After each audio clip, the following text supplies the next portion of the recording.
Assalamualaikum warahmatullahi wabarakatuh. Waalaikumsalam. Salam sejahtera, salam Om Santi Om, Namo Buddhaya, Santi Rahayu.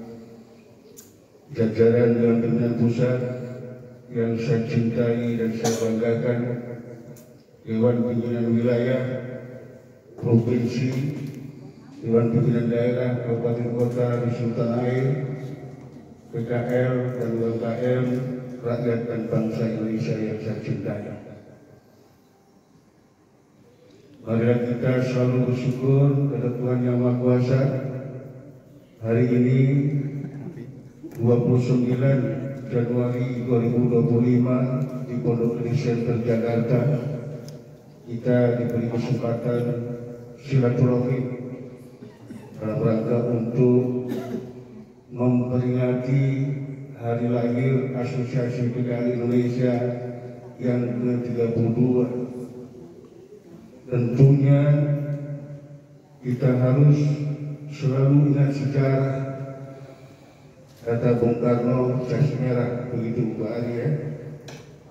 Kita tidak boleh lupa sejarah, kita tidak boleh lupa jasa-jasa pahlawan dan pendiri bangsa. Tentunya kita juga tidak boleh lupa jasa-jasa pendiri Asosiasi PKL Indonesia. Saudara-saudara,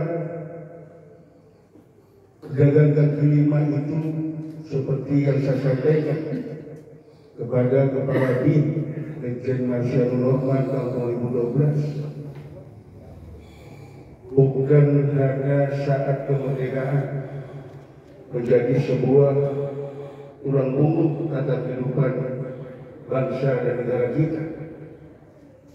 Sejak era kemerdekaan, PKL itu adalah mutiara bangsa. Saudara-saudara, ketika kita berjuang merebut kemerdekaan yang diproklamasikan 17 Agustus 45 oleh Bung Karno, bukan hanya sistem logistik, bukan hanya sistem intelijen, namun para pejuang pahlawan kita melakukan pembahasan ide, gagasan, serta upaya-upaya untuk merdeka itu di lapak-lapak warung-warung kopi pedagang kaki lima. Namun saudara-saudara, ketika 17 Agustus 45, mutiara yang namanya pedagang kaki lima ini yang punya jasa besar dalam perjuangan merebut kemerdekaan sempat dianggap sebagai sampah pembangunan. Harga diri, harkat martabat kemanusiaan mereka kelima sering mengalami perlakuan yang tidak adil, bahkan terjadi kekerasan fisik. PKL selalu dipojokkan menjadi pengotor pindahkan kota, menjadi penyebab macetnya lalu lintas, dan menjadi penyebab kericuan masyarakat. Untuk itulah pada tanggal 29 Januari 1993 digelar Loka Karya Nasional yang digagas oleh PKL Sakti almarhum almarhum Haji Muhammad Arifin Muhammad Rifai SH, dan berubah menjadi musyawarah nasional pertama yang melahirkan Asosiasi PKL Indonesia.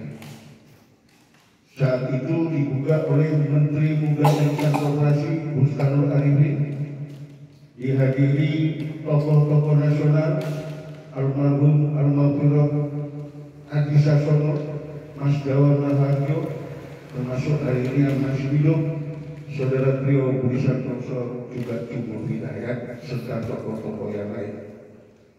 Waktu itu penyelenggaranya adalah KNDI, PPKLI, Persatuan Pedagang Kelima Yogyakarta, Dorowati Institut, serta komponen bangsa yang lain. Saudara-saudara, Apri lahir dilatar belakangi ingin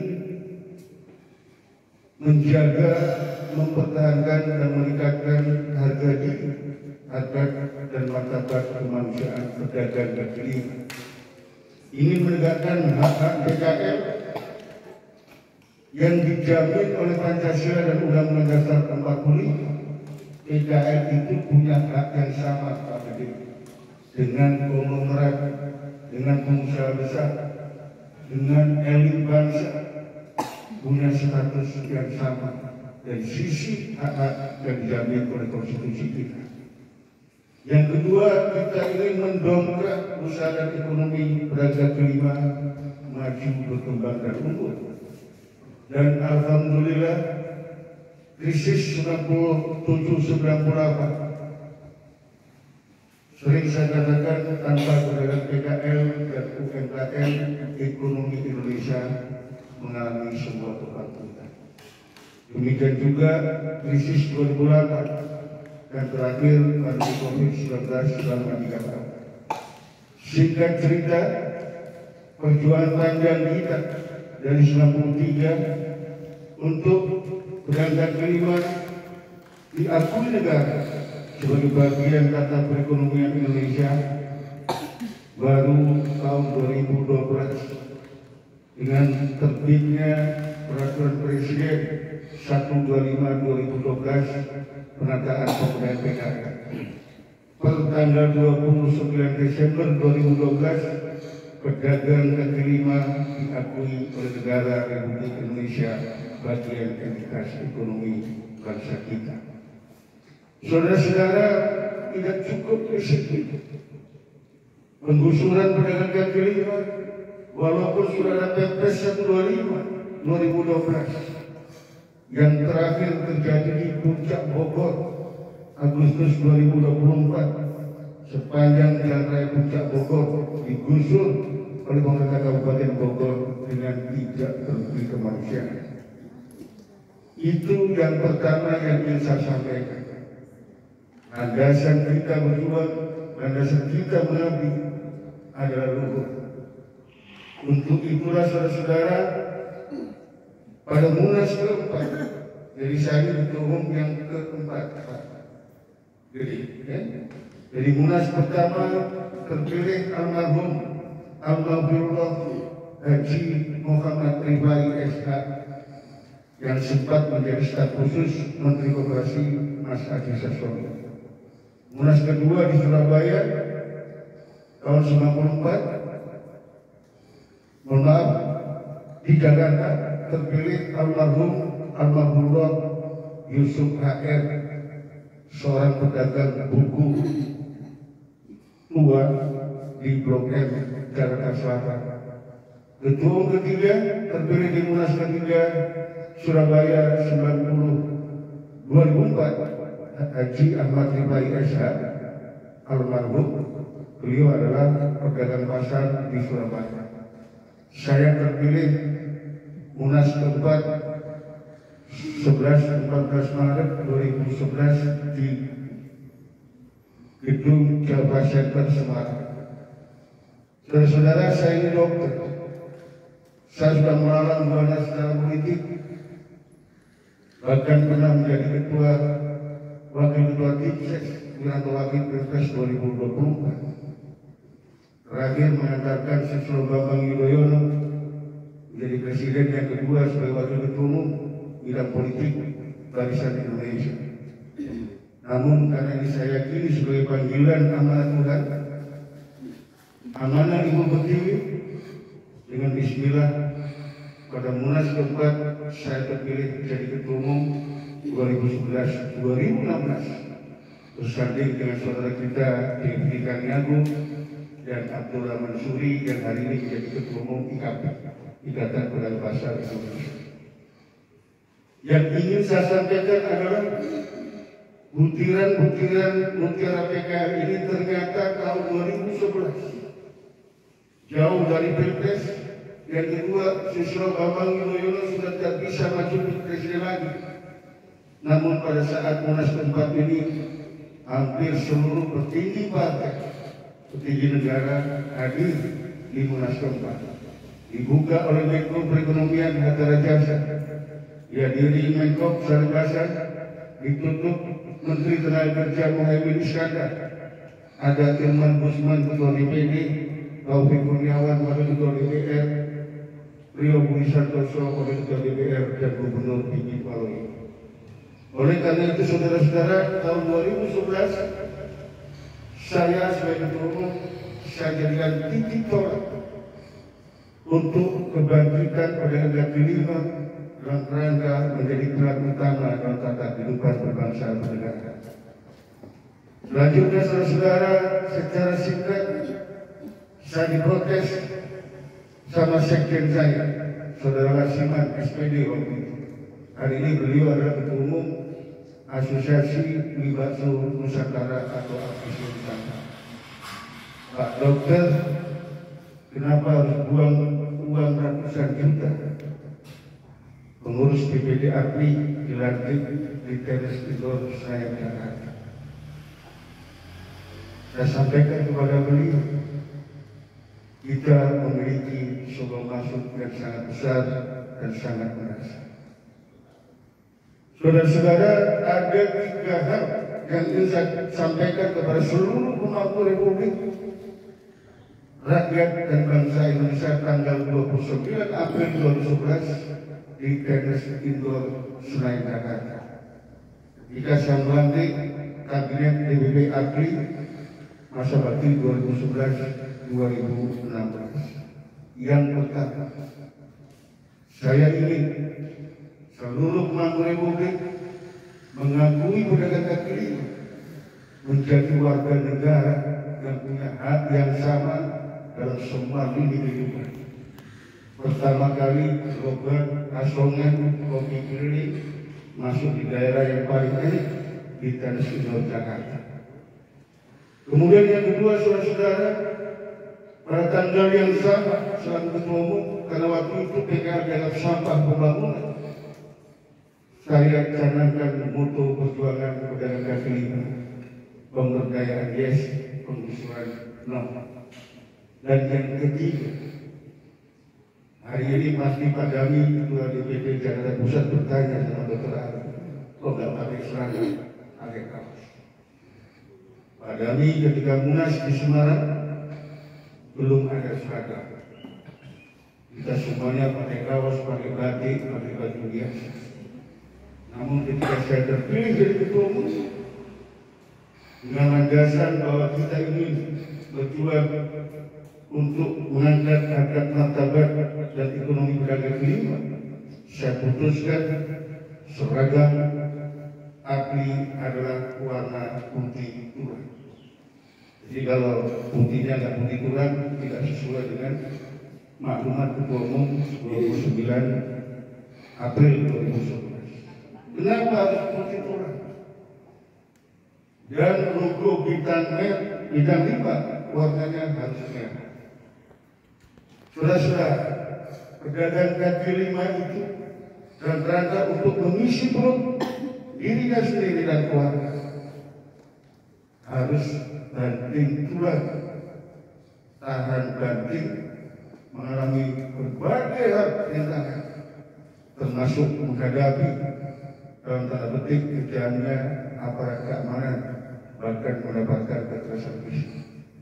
Yang ingin saya sampaikan waktu itu adalah hari ini PKL masih dianggap sampah pembangunan. Ke depan PKL harus menjadi mutiara kembali seperti era pra kemerdekaan Republik Indonesia. Untuk itu seluruh jajaran mulai dari DPP hingga pimpinan paguyuban harus punya tekad bulat, harus tahan banting, diterpa apapun untuk memperjuangkan nasib dan masa depan pedagang kaki lima Indonesia. Saudara-saudara, tanggal 27 November 2011 di Museum Listrik Taman Mini Indonesia Jakarta Timur, pertama kali Mas Asosiasi PKL Indonesia dikumandangkan di hadapan Menko Shalih Hasan, Ayono Isman, Legend TNI Mutayib, Wakil Ketua DPR Rio Budi Santoso, Taufik Kurniawan, termasuk Deputi Menko Perekonomian kawan saya. Mas ABKI ini merupakan ciptaan saya Mawati sama artis Sandra Nur. Itulah ranah kehidupan pedagang kaki lima. Namun saudara-saudara, perlu kami sampaikan, berdasarkan saya keliling ke seluruh Nusantara, ternyata 99 pedagang yang ada di pasar tradisional yang ada di kawasan wisata itu punya risiko untuk direlokasi, dipindahkan maupun diusir. Oleh karena itu, pada Munas kelima APKI 15-17 April 2017 di Geraha Nissan Citadel Jawa Barat, anggaran dasar rumah tangga kita rombak supaya kawan-kawan memahami bahwa PKI itu bukan seperti museum Rangkas di Singapura 5 inci dari halaman rumah. Setiap pedagang yang memiliki resiko dimanapun dia berada di kawasan ekonomi strategis dan sektor ekonomi rakyat yang berisiko direlokasi digusur adalah anggota Asosiasi PKI Indonesia. Jadi anggota kita ini Pak Gede, Ananto, ada yang mobile, ada gerobak, ada kopi keliling, ada asongan, termasuk pemulung, itu anggota kita. Ada yang di rumah-rumah, baik warung kelontong, warung kopi, warung makan. Ada juga di kawasan wisata, kawasan ekonomi strategis, pusat keramaian, di depan rumput perkantoran, di depan retail modern, juga pedagang pasar di seluruh tanah air yang jumlahnya 14.500 pasar tradisional.